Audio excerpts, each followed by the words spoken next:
ఇంగ్లీష్లో ఒక మాట ఉంటుంది, everybody has their own battles, be kind.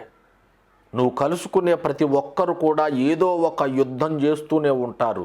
వారి జీవితంలో ఏదో శోధన, ఏదో బాధ, ఏదో సమస్య కలిగి సతమతమవుతూ ఉంటారు. కనుక నువ్వు కలుసుకున్న ప్రతి ఒక్కరి ఎడల దయగలిగి ఉండు, ఆదరించటానికి చూడు.